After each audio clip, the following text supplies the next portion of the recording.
Mira Patil madam.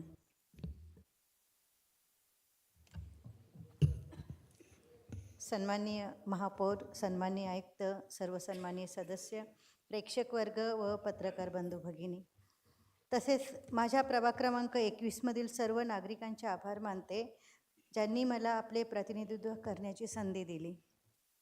सन 2025-2026च्या सुधारित व सन 2026-27चे मूल अर्थसंकल्पीय अंदाजपत्रकावर बोलत असताना प्रथमतः नवी मुंबईचे शिल्पकार लोकनेते आदरणीय गणेशजी नाईक साहेबांच्या मार्गदर्शनानुसार स्थायी समिती सभापती सन्माननीय अशोकजी पाटील साहेबांनी हा भरीव अर्थसंकल्प सादर केला आहे, त्यांचे अभिनंदन करते.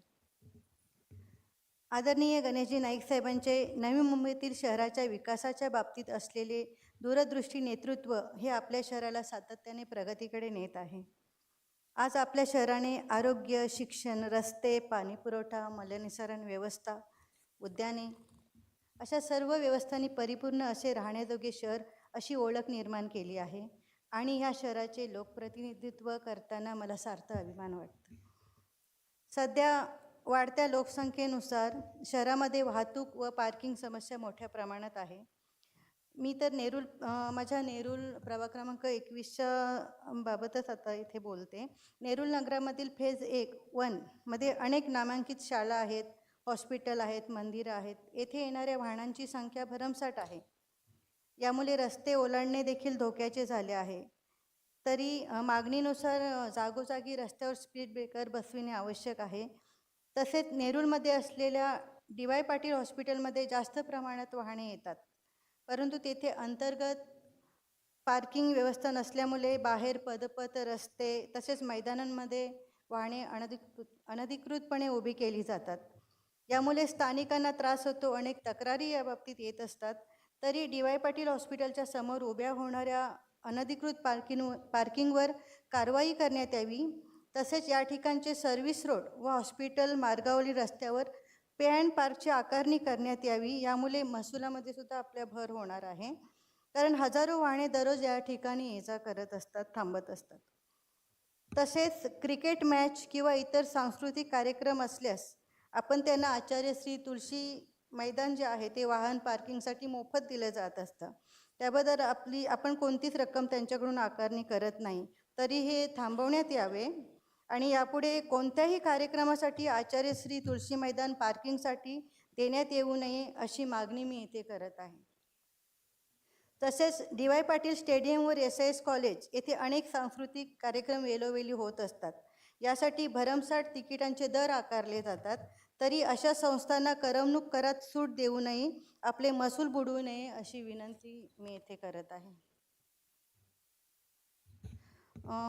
सन्माननीय आयुक्त साहेबांना एक विनंती अशी आहे की आपल्या नेरूल सेक्टर 11 मध्ये शासनाची लायब्ररी आहे. सदरची इमारत ही फार जुनी असून सोयी सुविधांचा देखील तिथे वणवा आहे. आमच्या भागात अल्प उत्पन्न गटातील छोटी घरे असल्यामुळे विद्यार्थ्यांना घरामध्ये अभ्यास करणे सोयीचे होत नाही. विशेष करून UPSC, MPSC व इतर स्पर्धात्मक विषयांचे अभ्यास करण्यासाठी सोयीचे नाही व मर्यादित विद्यार्थ्यांनाच तेथे अभ्यासिकेमध्ये अभ्यास करण्यासाठी मिळतो. तरी सदर इमारतीचा आपल्या नवी मुंबई महानगरपालिकेतर्फे पुनर्विकास जर केला तर अधिक जागा उपलब्ध होऊ शकेल व या लायब्ररीचा फायदा विद्यार्थ्यांना व वाचकांना मिळू शकेल. तरी याचा विचार करण्यात यावी अशी मी आयुक्त साहेबांना विनंती करत आहे. या अर्थसंकल्पात नवीन जलस्रोत निर्माण करण्याच्या अनुषंगाने जलसंपदा विभागामार्फत नव्याने बांधण्यात येणाऱ्या पोशीर व शिलार या धरणांमधील पाणी आरक्षण करण्यासाठी अंदाजपत्रकात तरतूद केली आहे. ही नवी मुंबईकरांसाठी अत्यंत आनंदाची गोष्ट आहे.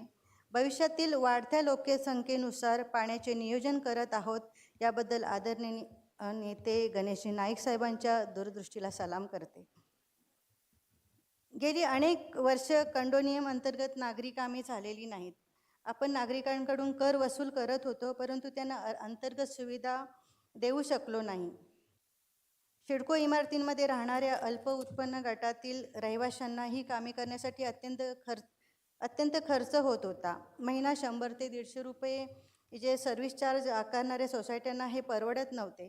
परंतु या अर्थसंकल्पात नागरिकांना मूलभूत व दर्जेदार नागरी सुविधा उपलब्ध करून देण्यासाठी तरतूद केलेली आहे. यामुळे अल्प उत्पन्न गटातील घरांमध्ये राहणाऱ्या नागरिकांना दिलासा मिळणार आहे. याबद्दल नागरिकांतर्फे मनापासून मी आभार मानते. तसेच सेक्टर 11मध्ये सेंट ऑगस्टिन शाळेच्या मागे खेळाचे मैदान आहे. या मैदानाकडे महानगरपालिकेचे पूर्णपणे दुर्लक्ष होताना दिसत आहे. तरी सदर मैदानाचा विकास करून या ठिकाणी मुलांना खेळण्यासाठी टर्फची निर्मिती करण्यात यावी व यासाठी अर्थसंकल्पात तरतूद करावी ही विनंती. व हे टर्फ संस्थेला चालवण्यासाठी दिले तर त्यामधून आपल्याला उत्पन्नसुद्धा मिळू शकते. तसेच प्रभाग क्रमांक 21मध्ये सेक्टर 11 येथे व्यायामशाळेसाठी भूखंड आहे. तो आपण सिडकोकडून हस्तांतरित केलेला आहे. तरी त्या ठिकाणी अद्ययावत अशी व्यायामशाळा व्हावी म्हणून या अंदाजपत्रकात तरतूद करण्यात यावी ही विनंती करते. नेरूळ येथे SIS college corner Shri Shanishwar मंदिर महाद्वारापासून DY पाटील हॉस्पिटल मार्ग, शनी मंदिर, टाटा प्रेस कॉलनीपासून स्वर्गीय मीनाताई ठाकरे हॉस्पिटलपर्यंत TWTचा रस्ता बनवण्यासाठी अंदाजपत्रकात तरतूद करावी अशी विनंती करते. तसेच उद्यानांमधील सुरक्षा रक्षकांची सुद्धा संख्या वाढवण्यात यावी अशी विनंती करते. हा सर्वसमावेशक कृतीशील अर्थसंकल्प नवी मुंबईच्या सर्वांगीण विकासासाठी मोलाचा ठरेल असा पूर्ण विश्वास आहे. आपण मला बोलण्याची संधी दिली याबद्दल धन्यवाद.